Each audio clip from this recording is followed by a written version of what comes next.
बिस्मिल्लाहिर्रहमानिर्रहीम। तो आज हमारे पास लीनियर अलजेब्रा में न्यू टॉपिक यानी linear equation, system of linear equation क्या चीज़ है, क्योंकि बहुत ज़्यादा लाजिमी है। और सारी आपके जितने भी क्वेश्चन है ना इस रिलेटेड बनते हैं। इसमें हमसे पूछते हैं कि इसको कन्वर्ट करें इकोलॉन फॉर्म में, फिर रिड्यूस इकोलॉन फॉर्म में, इन्वर्जन में, और उसके बाद हमको कहते हैं कि इसमें आइडेंटिटी मैट्रिक्स कौन से है। तो डिफरेंट टाइप ऑफ क्वेश्चन इसी तरीके से बनते हैं, क्योंकि सारे क्वेश्चन जो है ना इसमें वेरिएबल भी यूज हुआ है और कांस्टेंट भी यूज हुआ है। सही है।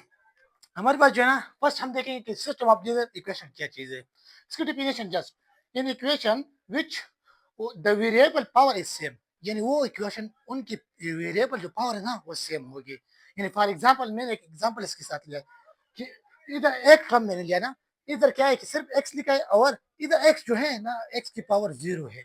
मगर कांस्टेंट के साथ अगर एक्स यानी वेरिएबल नहीं हो ना तो उसके मतलब है कि इधर वेरिएबल मौजूद है मगर उसकी पावर जीरो है। और हमेशा something power is zero it is called one, वो इक्वल वन के बराबर होगी। सही है। तो ये मेरे पास एक एग्जांपल नंबर वन है कि 5x+3 इक्वल टू जीरो। ये एल ई के मतलब है लीनियर इक्वेशन। सही है। इन वन वेरिएबल, ये एक इसमें एक वेरिएबल है। दूसरा मेरे पास क्वेश्चन है कि 5x और plus 5y equal to one है। सही है। और इसमें जो ना लीनियर इक्वेशन है टू वेरिएबल, इसमें टू वेरिएबल, एक एक्स है और दूसरा वाई है। सही है। ये मेरे पास कौन सा टू वेरिएबल हो गया। फिर उसके बाद मेरे पास जो ना थर्ड नंबर इसमें कह रहा है कि एक्स है, फिर उसके बाद वाई है और उसके बाद जेड है, यानी और इक्वल टू 5 के बराबर है। Linear equation in three variable, ये मेरे पास थ्री वेरिएबल के बराबर है। सही है। और इसके बाद मेरे पास जो है ना ये वाला X square plus Y square equal to two. मैंने आप लोगों को बताया था कि in which the power is same, यानी उनकी जो है ना इन गिवन टर्म में जो है ना पावर सेम होगी। देखो इधर एक्स की पावर क्या है टू है और वाई की पावर क्या है टू है, तो ये दोनों पावर तो सेम है ना। और राइट साइड पे मेरे पास टू आया है। राइट साइड का कोई शरायत नहीं है, मगर लेफ्ट साइड पे जो है ना दोनों की पावर सेम होना लाजिमी है। सही है। इसको हमारे को कहते हैं कि x square plus Y square. और इसके बाद मेरे पास लास्ट नंबर एग्जांपल है कि एक्स क्यूब वाई क्यूब और इस तरह जेड क्यूब, यानी इनके सेम पावर है। सही है। और ये मेरे पास इक्वल टू जीरो की है। इसमें जो है ना इसके बाद इसकी टू टाइप्स है, एक होमोजीनियस है और दूसरा जो है ना नॉन होमोजीनियस है। देखो होमोजीनियस क्या चीज है, फर्स्ट इसकी डिफिनेशन आप लोग थोड़े से जान लें। Linear equation having every one equation is equal to zero, यानी जो इक्वेशन मुझे दिया है ना उसकी राइट साइड पे हमेशा जीरो होगा। ये हमारे पास कौन सा होमोजीनियस इक्वेशन होगा। सही है।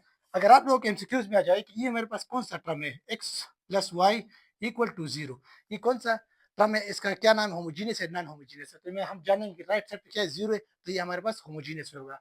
इस तरह दूसरे एग्जांपल ऐसे आ सकता है कि एक्स स्क्वायर हो गया, फिर उसके बाद थ्री क्यूब हो गया और उस साथ में राइट साइड पे जीरो लिख लो, तो मेरे पास कौन सा इक्वेशन है होमोजीनियस लीनियर इक्वेशन है।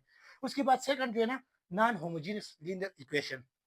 इसका definition a linear equation having every one equation is not equal to zero, यानी जो राइट साइड पे जो है इसके नंबर हमेशा जीरो नहीं होगा नॉन होमोजीनियस में। और इधर क्या था जीरो था। फॉर एग्जांपल मेरे पास एक क्वेश्चन है कि x plus y equal to है फाइव की, यानी राइट साइड पे कौन सा आया कांस्टेंट नंबर आया, कोई नंबर आया यानी फाइव आ गया, ये मेरे पास नॉन होमोजीनियस है। सेकंड क्वेश्चन ऐसे मैंने लिख लिया कि इधर मैं एक्स स्क्वायर ले लूंगा, फिर उसके बाद मैं लिखूंगा कि फोर वाई स्क्वायर हो गया, ये हमारे पास बराबर है थ्री की, तो ये राइट साइड पे कौन सा आ गया थ्री आ गया। इधर हम एक 31 भी लिख सकते हैं, कोई ऐसा नहीं है क्या हम कहेंगे कि सिंगल डिजिट लिखेंगे, नहीं इसमें टू डिजिट थ्री डिजिट जो नंबर आ सकते हैं, क्योंकि नॉन होमोजीनियस का पहचान यही है।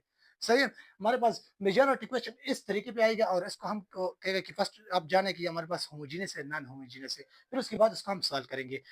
हमारे पास क्वेश्चन कैसे बनेगा इसका, देखो क्वेश्चन ऐसे बनेगा कि एक्स हो गया, फिर इधर मैं वाई लिखूंगा और इधर मेरे पास जेड है, ये हमारे पास बराबर है।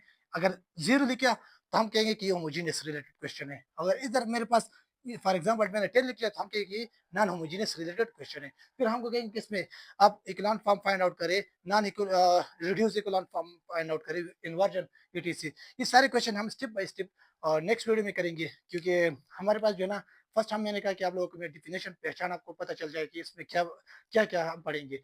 तो मैट्रिक्स से हम नेक्स्ट वीडियो में मैट्रिक्स के रिलेटेड सारे क्वेश्चन जो है ना उस पर हमने थ्योरी तो उसकी पढ़ ली, क्वेश्चन हम स्टार्ट करेंगे। और हर एक जो है ना मैंने जो टॉपिक पढ़ा है हर एक टॉपिक के रिलेटेड मैं दो तीन क्वेश्चन करूंगा। तो मिलते हैं नेक्स्ट वीडियो में, अभी तक इतने काफी, थैंक यू।